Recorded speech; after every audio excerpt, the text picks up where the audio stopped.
Hola a todos, bienvenidos a otro episodio de Comunal Podcast. Hoy tengo a un gran amigo, a una persona que quiero mucho de invitado. Nos conocemos desde hace más de 20 años. Estuve haciendo cuentas, Fer, de bastante tiempo. Y pues bueno, para mí es un honor tenerlo aquí platicando sobre un tema tan importante y tan relevante que es la salud mental. Gracias, Fer. Fernando Gracias a Aznar ti. participa y es pues fundador también de Fundación FAN, en donde platicaremos también la gran labor que hacen. Me saca mucho de onda este tema en cuestión de cifras, lo que platicábamos hace rato. Es alarmante, creo, mencionar que en México mueren al día 20 personas a causa del suicidio. Ujú, Y en el mundo, pues cada 40 segundos. ujú. ¿Cómo nos explicamos eso, Fer? O sea, creo que es un tema que se ha ignorado durante muchísimo tiempo, ¿no? O sea, creo que es un tema que, por más que en el COVID se abrió un poco más la conversación y se generó un poquito más de conciencia, porque todos empezaron a sufrir temas de salud mental muy evidentes, ¿no? Entonces fue como, no, estoy encerrado, estoy deprimido. Sí, sí, salud mental. Aún así, el estigma sigue siendo muy fuerte.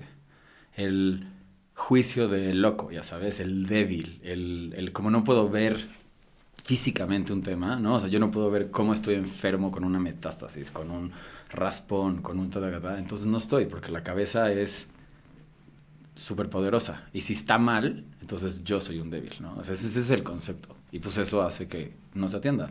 Y por eso llegamos al punto final, ¿no? De una depresión, una ansiedad, que es el suicidio.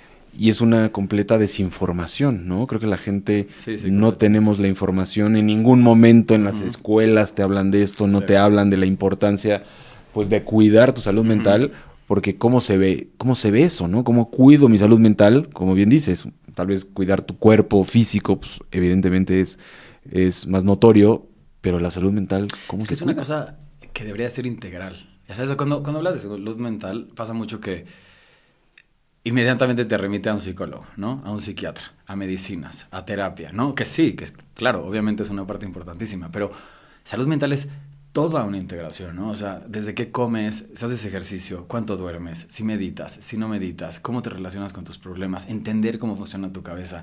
O sea, yo siempre digo, todo el mundo tendría que ir a psicoanálisis en algún momento, no porque tengas que aventarte 10 años de psicoanálisis, sino entender la técnica del autoanálisis, de la autocrítica, de saber por qué te está pasando lo que te está pasando, desmenuzar el problema y desde ahí rascar y solucionarlo, eso es salud mental. Pero eso es una cosa que haces del día a día. O sea, no necesitas que alguien te la dé, no necesitas pagar miles, no. Pero si supiéramos y educáramos, no esas películas que son increíbles, las de Inside Out, ¿no? Ujú. ¿Cómo se llama? Intensamente, que acaba de salir la 2 que por favor veanla, porque es brutal como a través de analogías representan esta inteligencia emocional y cómo vas formando tu personalidad y así. Si logramos hacer que todos entendiéramos cómo estamos constituidos emocionalmente y vincular la mente con el cuerpo, sí podríamos erradicar el suicidio. Porque es un trabajo diario, me explicó. O sea, es una cosa de estilo de vida la salud mental. En nuestro país, pues es un tabú, como en muchos otros. Pero qué tan En el atrasados mundo. estamos más aquí en México o avanzados o cómo está la situación en México en este contexto. Sí, creo que México, igual que los países latinos y diferentes países, o sea, obviamente todo el hemisferio sur y demás, sí es un tema que no se habla prácticamente, ¿no? O sea, si yo tengo que trabajar 3 trabajos y mantener una familia porque soy una mujer soltera que tiene 4 hijos, o sea, ¿a qué hora tengo tiempo, no? ¿A qué hora tengo tiempo de cuestionarme? Y es muy normal, obviamente el hemisferio norte, el hemisferio rico, pues hay mucho más conciencia de mil cosas. Y sí son países en donde sientes que si tú llegas y pones en la escuela que estás estudiando que tienes una situación emocional o un tema de salud mental o un ADHD o lo que sea, sí se te considera y tienes todas la ayuda de tanto de la escuela como de las instituciones gubernamentales. Ahora, personalmente estuve en una situación en donde sí lidié con un caso de esquizofrenia en Inglaterra y fue impresionante la falta de soporte que hubo de parte del gobierno para lidiar con la situación. Y eso era que es Inglaterra, ¿sabes? Es Londres, la capital del mundo, por así decirlo. Y aún así fue muy impresionante decir como, no, o sea, sí hay un poco más de conciencia, pero no se está entendiendo, o sea, no se está entendiendo la dimensión de esta situación. Hablando de un caso ya muy extremo, que es un caso esquizofrénico, ¿no?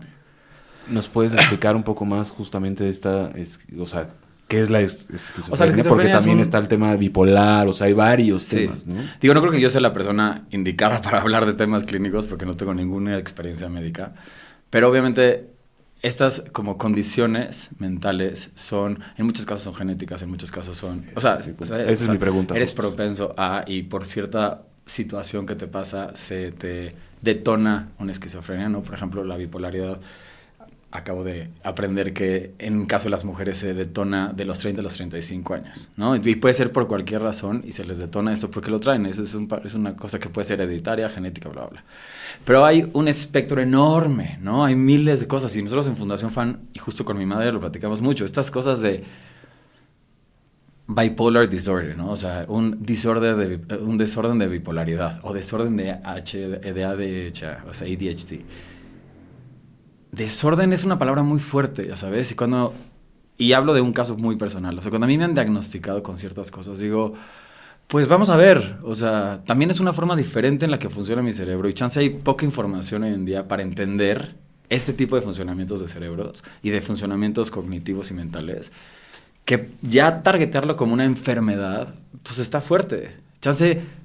Yo tengo que cambiar mi contexto o mi forma de dormir o tal y entender mi cerebro y por qué funciona diferente a los demás y dejar de compararme y dejar de forzarme a tratar de ser ¿no? Vivimos en un sistema súper rígido que nos exige muchísimas cosas y ya normalizamos el 9 to 5, o sea, ya sabes, trabajar todos los días, 5 días y eso es normal. Y si no te puedes adaptar a eso y tienes un burnout, te sacan, ¿no? O sea, eres un fracasado y es como, no, espérate. O sea, espérense. Sí es importante entender que la mente está súper abandonada, está extremadamente explotada de cierta forma, ¿no? Llevada al límite en todos los sentidos y catalogada como que todos tenemos que ser iguales. Y es como, no. Cada personalidad es diferente, cada mente es diferente, cada proceso es diferente y cada una de las situaciones emocionales que cada uno vive es muy individual. Y por eso es importante que aunque vayas a terapia y aunque vayas a estas situaciones, el análisis creo que es tuyo. Me explico, el terapeuta no te va a salvar. Completamente. Y la gente piensa que va a ir a terapia y les van a dar una pastillita y los van a salvar. O vas a 2 terapias. No, eso no va a funcionar. Es tú. Y conocerte a ti, ¿me explico? Hablando en ese sentido, creo que de esa carga que ponemos, ¿no? Creo que esas condiciones que hay en el mundo, que son muchas, hablando puntualmente de la depresión y de la ansiedad, ¿cómo se ven en una persona y cuál sería la diferencia? Es como hasta cliché, ¿no? La depresión es sobre el pasado y la ansiedad es sobre el futuro, ¿no? O sea, si tú tienes... Es que no lo voy a lograr, es que no voy a fracasar, es que no sé qué, te causa la ansiedad. En esta película Inside Out, otra vez, intensamente, la 2 habla y te pone ahí como a cierta edad llega la ansiedad a tu vida, ¿no? Que empiezas a analizar situaciones, a crear espacios o momentos utópicos y reales, ¿no? O sea, como que esta parte de la ansiedad siempre está pensando en qué es lo que podría pasar para que yo estuviera preparado, pero es que no va a pasar, pero eso es ansiedad. Depresión es el pasado, ¿qué fue lo que no logré? Yo ya no me voy a poder mover. Y entonces, estoy hablándolo de una forma muy básica, ¿no? Eso es bastante más complejo y otra vez, repito, cada quien es diferente, pero en la depresión dejas de tener interés por tus cosas, te dejas de sentir inspirado, dejas de tener ese... Sí, el movimiento de seguir para adelante, de empujar. Y poco a poco, lo que pasa mucho, y yo uso mucho esta analogía cuando platico con alguien, es... Estas situaciones, cuando la ansiedad puede ser muy circunstancial y la ansiedad puede ser esta cosa como, ¿no? y se intensifica en el momento en el que pasa, las depresiones, que es donde se empieza a poner más complicado, es porque como las ignoramos, no empiezas con una depresión del 0 al 200, ¿no? A menos de que sea una situación circunstancial, ¿no? Se te muere alguien, una pérdida de cualquier tipo, corta, Pero si tú estás en una depresión personal que no es circunstancial, que tú solito te estás poniendo en cierta situación, porque la vida te está poniendo ahí y tú emocionalmente estás lidiando con esto, empiezas en el 1, ¿no? Y después te vas al -1, y al -2, y al -3, y al -4, y así. Y vas bajando la escalera hasta que de repente volteas y estás en el -80. Y pues cuando volteas para arriba, pues sí, o sea, estás muy enterrado en una depresión. Entonces ahí es donde se vuelven ya depresiones crónicas y ya llevas meses en esta situación, ¿no?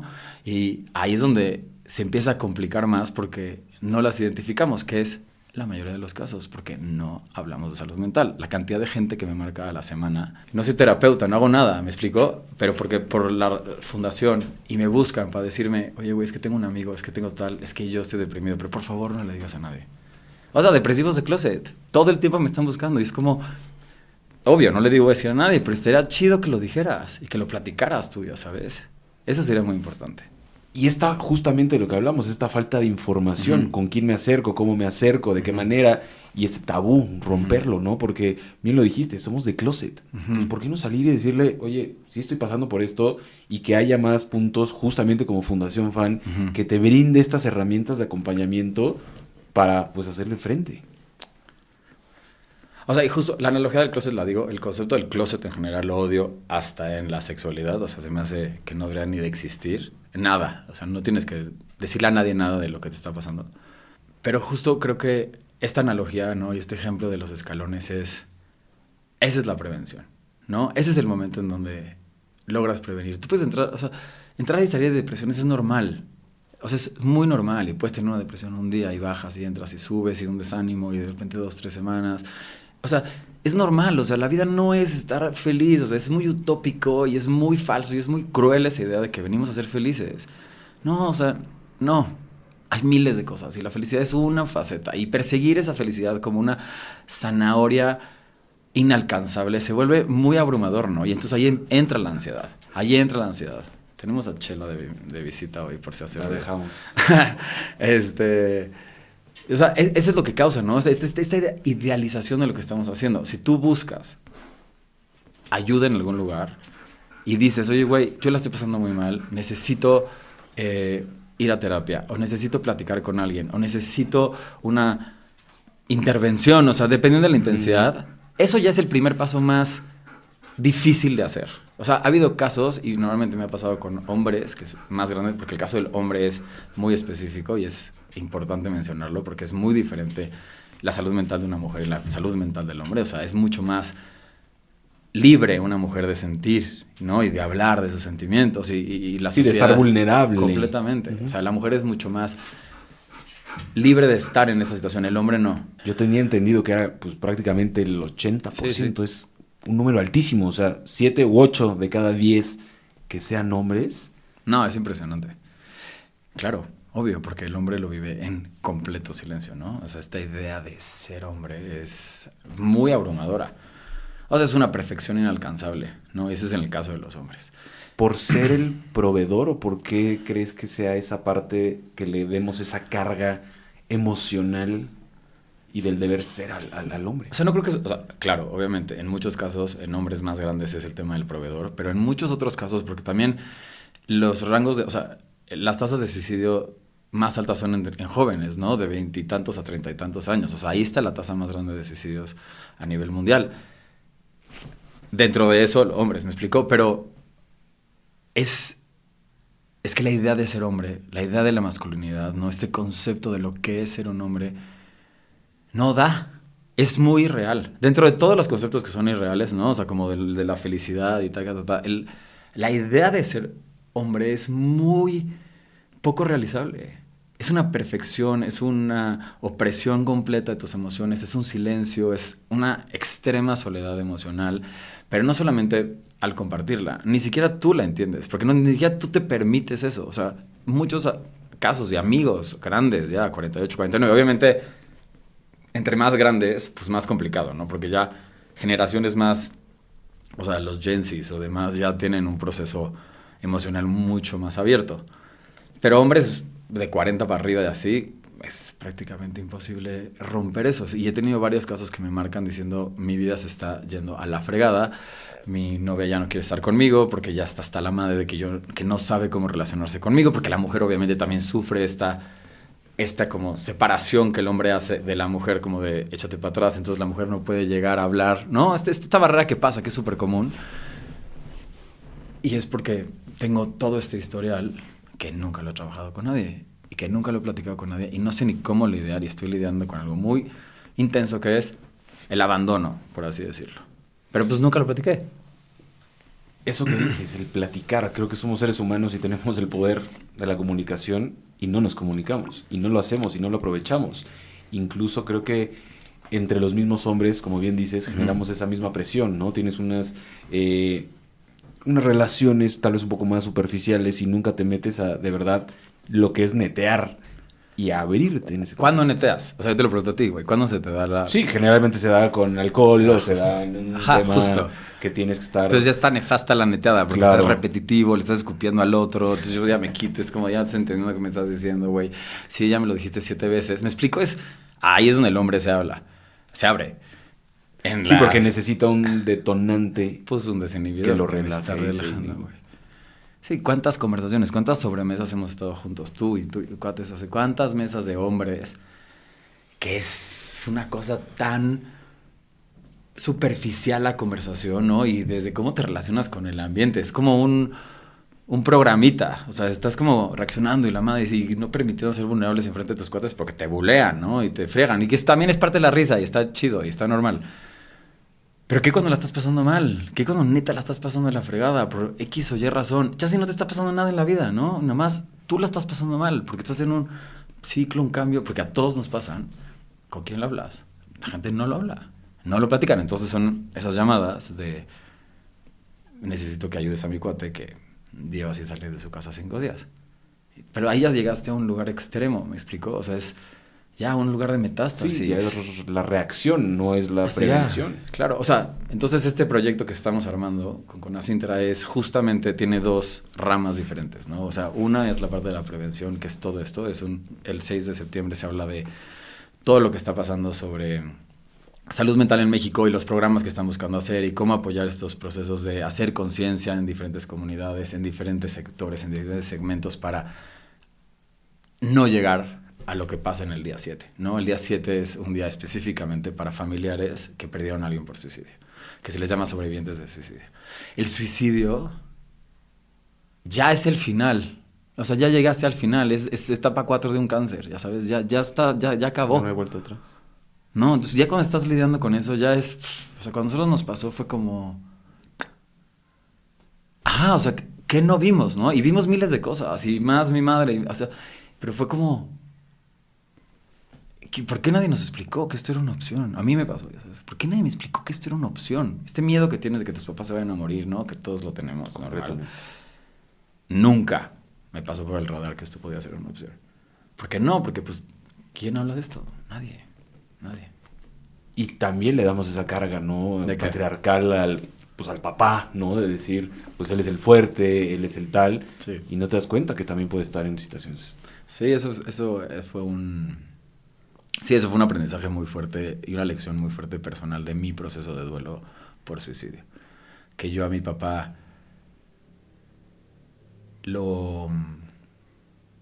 Sí, o sea, como que yo decía, no, él está bien.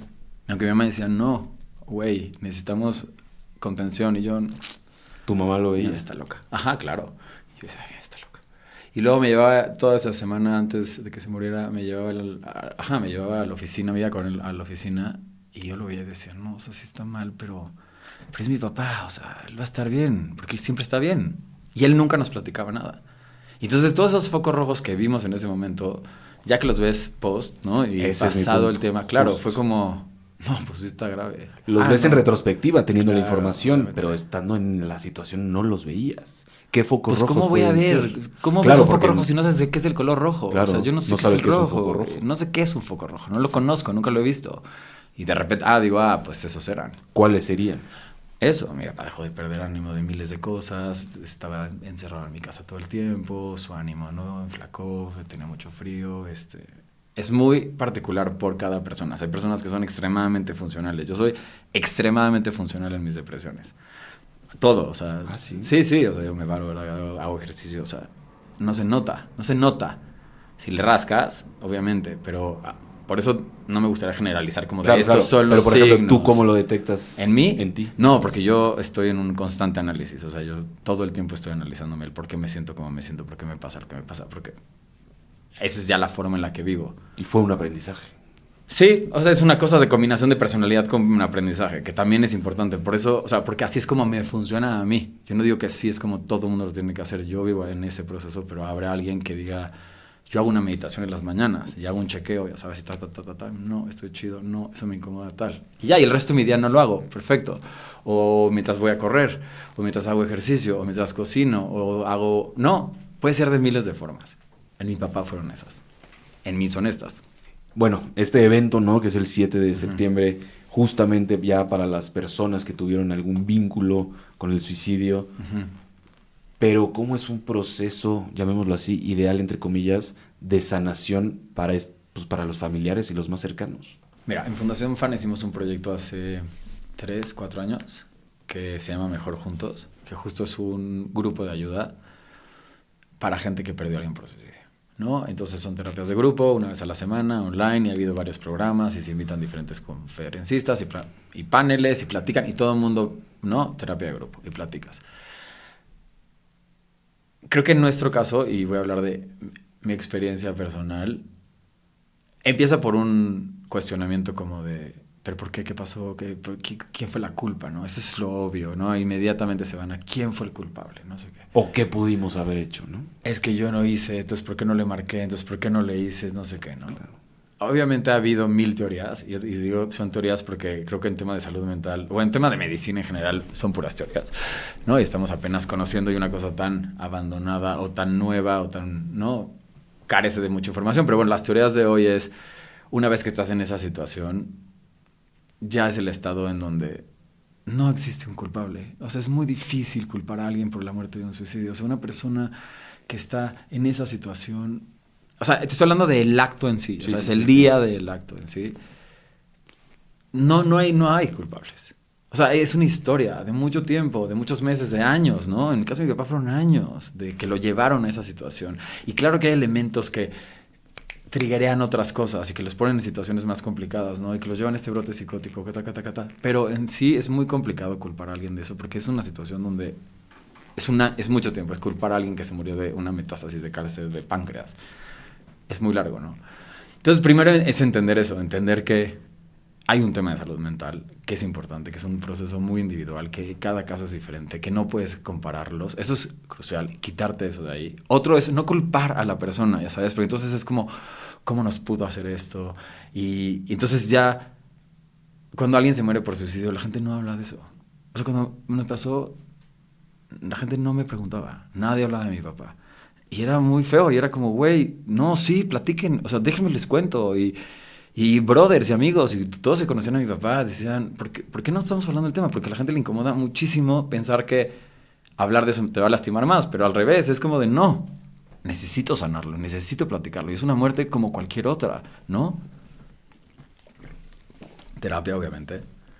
Pero mucho de lo que nos ayudó a nosotros fue darnos cuenta que justamente cuando nos pasó, sí, pero como Margarita salía la gente, como a mí también, nada más que nadie lo dice. Correcto. O sea, imagínate lo fuerte, que estás viviendo un duelo de una cosa brutalmente agresiva, porque como sea que lo sea, es una cosa muy agresiva, que yo creo que por más que lo entiendas y vayas a terapia más, no lo vas a entender hasta que lo vivas así crucialmente y estés en ese momento donde ya no puedes tú más. ¿Me explico? Y hagas un intento de eso, y hasta ese momento dudaría que lográramos entender por qué se suicida. Pero eso genera una empatía brutal con quién sabe qué les estaba pasando y qué triste que lo tuvieron que vivir, y ojalá más gente no lo tenga que vivir, porque todos podamos identificar, ¿no? Eso sería como el proceso más sano que a mí me funcionó, y compartir tu historia, obviamente, y decir, güey, ¿qué le pasó? Se habla o se dice que muchas veces, o que la mayoría de las veces, como que es anunciado. Sí, o sea, lo ¿Qué dicen. tan cierto es eso? Sí, como ya me quiero morir, ya para qué vivo, ya es que no sirvo para nada, ¿no? Entonces están echando ahí como señalcitas que tienes que estar como pescando. Y pues en una situación en donde ya ves que es... No, hay muchas veces que es como de eso lo que llama la atención, pues sí, pero y luego no. Entonces chance no, ya sabes. Entonces, pues sí, importantísimo que tengas, ¿no? Que seas ese apoyo de alguien en el que vas en esa situación. En FAN hicimos otro programa que se llamaba Sé la roca de alguien, ¿no? O sea, como una situación emocional, de salud mental, como un alcoholismo. Sí, que tienes al padrino. Que Sí, te puede, pues justo igual. Pero a lo que va este proyecto es, tú no puedes quitarle esta situación a nadie. Yo, a ti, tú lo estás pasando, yo a ti no te puedo salvar, no, o sea, no puedo, físicamente, genuinamente no puedo. Yo no puedo ir a terapia por ti. Sí, no mereces esa responsabilidad. No, y no puedo, güey. O sea, no puedo lidiar con tu cabeza, no puedo. Lo único que yo puedo hacer es estar junto a ti y apoyarte para que cuando tú tengas que dar el paso para hacer esas cosas difíciles, que es desde marcarle un terapeuta hasta ir a terapia, hasta empezar a tomar no sé qué, lo que sea que decidas, el proceso que decidas de tu sanación emocional, sientas que no estás solo, ¿no? Y eso es lo más crucial con un tema de salud mental. Hacer que la gente no se sienta sola, no se sienta juzgada, no se sienta estigmatizada, no se sienta el loco aislado porque, güey, ya, es que este güey solo habla de cosas tristes. Pues, güey, la está pasando a la fregada. Imagínate vivir en su cabeza. O sea, un poquito más de empatía. ¿Cómo nace la idea justamente de tomar acción, no? Porque muchas veces... ¿De quién? ¿Nuestra? Exactamente, o sea, decir tú, tu mamá, tu familia, decir, voy a hacer esta fundación para que otras personas puedan tener este acompañamiento, puedan tener esta información, me hace de muchísimo valor y se lo reconozco abiertamente. Pero ¿cómo empiezan? Pues cuando nos pasa y no hay nada de qué agarrarnos. O sea, no hubo nada, no había información, no había fundaciones, no había proyectos. Tuvimos que buscar fuera de México, pero están fuera de México, ¿no? Entonces, pues 2 que 3 mails y pues, de que te ayuda. Entonces, muchos libros, mucho leer y mucha madre. Y te digo, entonces de repente empiezan a salir por abajo de así como de, güey, a mí también me pasó, ¿no? Entonces, de repente entras a un mundo nuevo, sí, literal. Sí, algo desconocido. No, pues eres parte de un nuevo club. Eres parte de un nuevo club que es una sociedad secreta. De los depresivos anónimos, de los suicidas, de los bipolares, de los esquizofrénicos, de todas estas personas que están, de los hijos, papás, hermanos de suicidas. Entonces ya, de repente eres parte de ese mundo. Y de repente te das cuenta que es como, güey, ¿por qué en la oscuridad? ¿Y por qué en la sombra? ¿Y por qué aquí escondidos como si estuvieran mal? O sea, está impresionante. Y si luego, en otro programa que me invites, hablamos como de la historia de dónde viene esta teoría del loco, ¿no? Y de cómo se hizo forzar a la gente a pensar que estos temas de salud mental, o sea, desde el medievo, hay un libro brutal que habla de cómo se crea el estigma, ¿no? Y cómo se crea el juicio. Y entonces ya, en el 2024 seguimos con ese estigma medieval, ¿no? O sea, de que pensaban que la locura era una piedrita que tenían aquí en la cabeza y se las quitaban. Y así se siente, es como, no, ya estamos en otro tema, ya ahorita. Esta parte de la terapia grupal creo que tiene mucho valor. Creo que la catarsis, justamente, pues lo que haces en terapia, ¿no? Tú hablar y pues ahí vas obteniendo estas herramientas. ¿Qué han visto con estos proyectos, con estos grupos de apoyo, como este seguimiento, con esta comunidad que estás generando y que están generando en Fundación FAN? Este es un proyecto que lideré a mi madre, a la cual yo admiro inmensamente por la forma tan noble de manejar este proyecto. Y es un proyecto que tiene muchísimo corazón. O sea, es un proyecto de verdad que está muy, muy, muy bonito porque el grupo sigue, se siguen juntando, son casos súper fuertes. La gente comparte, siguen siendo como súper estrictos con su terapia y el hacerlo en comunidad los hace sentir extremadamente acompañados y muchísimo menos solos en su proceso. Historias de todo tipo, ¿no? Y perfiles de todo tipo. Obviamente a los hombres, otra vez, es a los que más les cuesta hablar, ¿no? Se intentó hacer un grupo de solo hombres para ver si entre hombres hablaban. Imposible. Yo el martes de la semana que entra voy a un grupo de hombres que estoy emocionadísimo. A ver qué tal y luego te cuento. Pero justo... ¿Cómo diste con él? Un amigo de un amigo de un amigo me dijo, güey, estoy en un grupo de hombres y yo, por favor, invítame. Pero creo que Mejor Juntos lo que ha hecho es que ha abierto un espacio para que esa soledad, esa ignorancia, ese como, ¿no? social que te hace el mundo donde ya nadie quiere platicar de tu pérdida porque no se atreven a hablar de ella. En este espacio no hay juicio, ¿no? Y no hay límites. Es como de saca todo lo que tengas que sacar y comparte y resonar, ¿no? Como de, güey, perfecto. Sé perfecto lo que te está pasando. A mí también me está pasando. Entiendo perfecto esa culpa. Entiendo perfecto ese dolor, ¿no? Y por eso este proyecto está tan chido. Oye, y de otras herramientas, digo, que a ti te hayan funcionado, además, obviamente, de estos grupos de apoyo, ¿qué más le dirías a la gente que puede hacer en su día a día justamente cuando esté... ¿De salud mental o de salud mental, sobrevivientes de suicidio? De las dos. De depresión, ajá. Primero aceptarla. Hacerla una. Esa es como de los alcohólicos. Decir, güey, me está pasando esto. Ya. Vulnerabilidad, primero, tuya, contigo. Eso es crucial. Porque si no, no vas a salir. Nunca vas a salir de lo que no aceptas. Buscar y explorar diferentes opciones. En FAN hay becas, ¿no? Para gente que necesita terapias, necesita medicinas y demás. Buscar fundaciones, por favor, búsquenos a quien sea que necesite y vemos la manera de ayudarlos en becas, contactos, ¿no? Hay miles de opciones de terapia. Logoterapia, psiquiatría, psicología, taca, taca, taca. La psiquiatría, por ejemplo, siempre va de la mano de una terapia, no nada más darte una pastilla de la otra cosa. Y explorar qué te funciona a ti. Y después todo lo demás, ¿no? Lo que te digo de comer es importantísimo, dormir es más importante que comer, hacer ejercicio, salir a caminar. Tenemos un proyecto que queremos hacer que es adopta un perro. O sea, perros que necesitan casa y tú que necesitas cariño, por favor, unir esas dos causas de dos fundaciones que tenemos, eso también es un proyecto. No hay necesidad de estar solo, ¿no? O sea, buscar una comunidad, meterte a grupos, meterte a clases, hacer esa parte, si estás pasando nada más, compartirlo. Todas esas cositas que parecen tonterías, no son tonterías. Y si estás en una situación extremadamente extrema, ¿no? Que valga la redundancia, pero que no te puedes parar de la cama, no te pongas metas como de, es que mañana voy a ir a subir listas y battle. No, güey. Arreglar un cajón. Arreglar un cajón. Hoy vas a arreglar el cajón de arriba, ni siquiera todos tus cajones, el cajón de arriba. Y ya está un éxito. Y al día siguiente arreglas otro cajón y después te puedes ir acostado otra vez.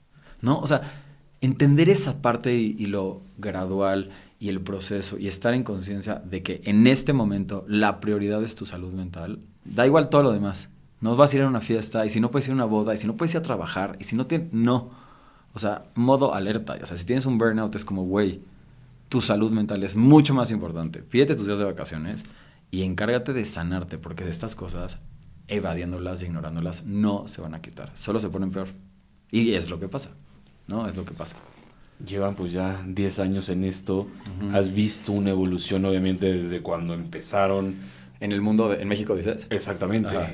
Y que no había, obviamente, estos grupos de apoyo, estas fundaciones y todo. Hoy en día, ¿hay más? Sí hay más, hay muchas más fundaciones, hay más proyectos, hay más cosas. No tantas como te Debería. definitivamente, ¿no? O sea, hay un poco más de conciencia en los gobiernos. En el gobierno ya hay como ciertas normas que les ponen a las empresas para pero así como una cosa, siento que es como más como un poquitito atole con el dedo, ya sabes, como de, bueno, vamos a hacerlo nada más para que, ¿no? Mucho también a raíz del COVID, o sea, mucho a raíz del COVID, ahí sí se claro, abrió. eso fue un gran detonante. Fue un gran detonante, o sea, los índices de depresión, suicidio a nivel mundial estuvieron impresionantes, o sea, se compite con el COVID, hay lugares en donde hubo más suicidios que muertes por COVID, ¿no? Pero siento que se necesita más esto, la conciencia, el güey, tú para ti, cuídate, sánate, ¿qué estás haciendo para analizarte, ya sabes? Y que no vayamos como robots. Eso sería algo que yo siento que le falta mucho al tema de salud mental. ¿Qué es lo que más te ha gustado en el sentido de involucrarte y de ayudar a otras personas? Aquí la mera es mi madre, ¿eh? La que maneja el proyecto y la fundación es ella, la fregona y la luchona y la que le entiende esto, eso. O sea, yo no me voy a llevar el crédito de cosas que no. A mí me cuesta mucho trabajo. A mí sí me cuesta mucho trabajo el tema. Pero lees comentarios o gente, ¿no? O sea, que te sigue buscando, que me siguen escribiendo, y ves el cambio radical en sus vidas y ves ciertos casos en específico que nunca se me van a olvidar de gente que sí le dio la vuelta. O sea, creo que aunque tengas una, ya sabes, y que yo tenga una, y Patricio y Lucio tengan otra, y mi mamá tenga... O sea, eso ya fue un cambio radical para evitar que a alguien le pase lo que nos pasó, porque neta está muy pinche. O sea, no está nada fácil vivir una experiencia así. Y pensar que más gente la sigue viviendo y que sigue pasando y que lo vives tú como paciente, ¿no? Y digo paciente porque es importante decir eso, ¿no? Y que lo siguen pasando en silencio y que veas a toda esa gente pasándola la fregada y fingiendo sonrisas. Es como, güey, ya no da. No, hay que hablar de esto. No hay necesidad de que suframos tan en silencio tanta gente. Y pues si pudimos hacer que uno no viviera así y ya ni siquiera considerara suicidarse, para mí ya ha sido un éxito. ¿Qué les dirías a las personas que están pasando por algo de depresión, ansiedad y, pues, llamémoslo así, de problemas de salud mental para tomar acción y que pues puedan contactarlos a ustedes. Bueno, a ver, la fundación tiene miles de programas, por favor, tienen, o sea, ustedes les pasarán nuestros contactos y nuestra data para que nos busquen. Y en lo que no tengamos, buscaremos la forma de solucionarlo. O sea, si no existe un programa ya en FAN, buscaremos algo que les funcione y los canalizaremos a donde tengan que ir. Y les diría que no es terminal, que todo pasa, que lo que les está pasando es extremadamente normal, que más gente de la que piensan lo está viviendo igual, que esto que he hecho mucho hincapié en esta plática, el silencio, es una de las razones que hace que esto sea tan difícil, que lo compartan y que en el instante que se sienten en una mesa y lo compartan, yo les puedo apostar, y me pueden buscar, que ponles mi Instagram, yo les puedo apostar que la persona de enfrente les va a decir, güey, me está pasando igual. Conozco no sé qué, mi mamá, entiendo perfecto. Sí, están más cerca de lo que creemos. Está aquí, güey. Neta, todo mundo o ha pasado una depresión, o conoce a alguien que ha pasado por una depresión, o está viviendo una depresión. O sea, es impresionante, te lo digo en serio. Oye, y pensando en ese sentido, en los especialistas y en los grupos de contención, ¿no? Yo hablaba, me acuerdo, con José Villa, la que bien lo conoces, que es psiquiatra, y él me daba un número que se me hacía ridículo, y es increíble pensar eso, entre 3,000, 4,000 psiquiatras en México, ¿no? Alguien más también me decía 9,000, da igual, ¿no? Si son 10,000, o sea, estás hablando que son 130 millones de mexicanos. Sí, es muy poquito. O sea, no es nada. No, no es nada. En psiquiatría, en psicología no sé cómo esté ese número, pero... O sea, no me sé la data, o sea, no tengo ni idea y te inventaría, pero es muy poquito. Y en Europa, o sea, tengo amigos en Alemania que llevan intentando meses conseguir una psicóloga. Y no la consiguen porque estaban todas llenas.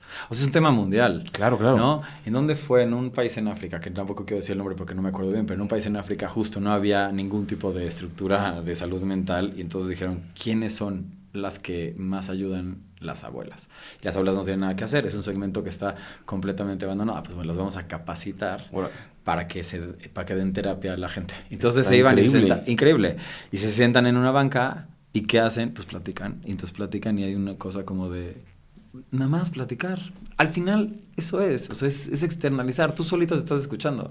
Y ese es un proyecto que me encanta. Que no me acuerdo dónde era. No sé si era Zimbabue o no sé dónde era. Pero bueno, un país en África. Te lo mando para que... Qué increíble. Sí. Algo tiene que cambiar. No podemos esperar que una carrera de psicología o de psiquiatría sea la única forma de sanar esto. Por eso digo güey, comunidad, equipo, la roca. ¿Quién es la roca de alguien? No tengo que ser un alcohólico para yo poder apoyar a alguien. No tengo que ser un deprimido. Tengo que estar ahí. Y es un tema de que entre nosotros nos cuidemos. Entre tus amigos, entre tus cosas. O sea, o sea, la terapia es ya un segundo paso a, ¿me explicó? Sí. Que está increíble que vayan y que creo que es sanísimo ir y salir de terapias. Pero aquí, en cerquita, tus cuates, tus amigos, tus hermanos, tus papás, o sea, ahí es donde creo que es la forma de prevenir antes de cualquier cosa. Mencionabas el tema de las becas y justamente creo que es algo muy valioso porque obviamente estamos hablando de un país tan pobre, con tantas carencias, que lo último que va a hacer una persona que gana 5,000, 6,000, 8,000 pesos al mes va a ser buscar a un psiquiatra, a un psicólogo. Estas comunidades tan abandonadas, híjole, hay tanto por hacer ahí, ¿no? Sí, o sea, justamente, o sea, Fundación FAN se enfoca mucho en situaciones en donde no puedes tener acceso a este tema de salud. Entonces, cada caso es diferente y se analiza cada caso, pero nuestra intención y nuestra meta y nuestro sueño sería seguir levantando recursos y seguir donando. O sea, ahí puedes entrar a la página de hacer una donación mensual, no, o sea, ese tipo de cosas, porque esa lana se va justo a financiar a quien no tiene el acceso a estos medios. Y cada vez crecemos más y buscamos que eso sea una parte más prioritaria del proyecto para que más gente esté atendida, ¿no? Y se vuelve como una cadenita. Si yo sé que mi tía ya fue, pues entonces yo iré. Y entonces taca, ¿no? Pues yo me quedo con varios aprendizajes y varias reflexiones. Creo que podríamos estar horas aquí platicando y neteando del tema. Por último, si pudieras cambiar algo de México, ¿qué cambiarías? ¿De México? No, pues, güey. El país Qué completo. pregunta, o sea, sí, hay que echarnos otro capítulo. No, no tengo ni idea. En temas de salud mental, porque es el tema que estamos hablando, creo que sí involucrar más a las instituciones gubernamentales a crear un poco más de conciencia, eso sería algo que yo cambiaría del sistema de salud de México, definitivamente. En donde se metan normas mucho más estrictas para temas de trabajo, condiciones laborales, condiciones clínicas, condiciones médicas, que los centros de salud, que si de por sí son complicados, consideren más los temas, ¿no?, de salud mental. Hay muy pocos lugares en donde, y hay unos grandes lugares del gobierno donde puedes ir con temas de salud mental y que son muy buenos lugares, pero darle un poco más de importancia a eso. Sin duda. Y campañas de comunicación sobre este tema. Eso cambiaría. Pues hagamos esas campañas, hagamos esos esfuerzos. Te agradezco infinitamente, Fer, que estés aquí, que nos platiques sobre la gran labor de Fundación FAN. Igual, admiramos a tu mamá, sabemos que es una gran activista en este tema, Sí, sí. y que como ella debería haber muchos más y como ustedes. Entonces, pues gracias. Y pues gracias a la gente que nos escucha. Los invitamos a que si tienen algún conocido, algún cercano con estos temas, busquen ayuda, busquen a Fundación FAN o búsquenos a nosotros y nosotros los ponemos en contacto con, pues, los especialistas para apoyarlos en estos temas. Gracias por escucharnos y pues bueno, compartamos este capítulo para que más gente pueda ser escuchada y alzar la voz en algo tan importante como es la salud mental. Gracias. Gracias, hermano mío.